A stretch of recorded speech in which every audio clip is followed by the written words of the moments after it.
దయచేసి వినండి. Car number 0000 Uttar Pradesh నుంచి హైదరాబాద్ రావాల్సిన ఓ కంపెనీ కారు 1వ నెంబరు ప్లాట్ఫామ్నకు వచ్చేలా ఉన్నది. కావున ఎదురుగా వచ్చే రైళ్లు తప్పుకోవాల్సిందిగా మనవి. ఏ పట్టాల మీద పరుగులు పెట్టే కొత్త మోడల్ కారేమో అనుకునేరు.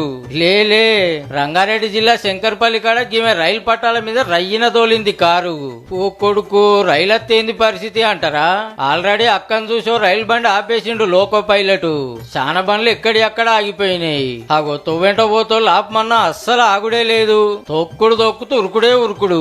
చాలాసేపటికి పట్టాలు తప్పి పక్కకు రాగానే దిగుమంటే చూడుర్రి, లోపటుండే నాన్ చాకు చూపెట్టుకుంటా ధమ్కీలు ఇవ్వబట్టే కాలు రెక్కలు పట్టుకుని బయటికి గుంజుకొచ్చిర్రు. మతలబ్ అందంగానే పోలీసులు వస్తే ఆళ్ళంచు తాగం పట్టిస్తుంది. ఆఖరికి అంబులెన్స్ లెక్కించి దవాఖానకు తీసుకొస్తే తప్పించుకుంటానికి తనలాడింది గాని కాలే. పేరు రవికా సోని.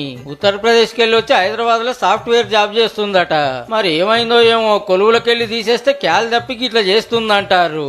లేలే, రీల్స్ కోసం గిట్లా చేసిందేమో అనేది ఇంకా కొందరి మాట. కానీ పట్టాల మీద కారు ఉండంగానే రైలు బండి ఉరికొస్తే ఏంది కథ? ఏ ముచ్చటెట్లున్నా బాలయ్య బాబు సినిమాల సుధా చూడలేని సీన్ చూపించింది పో.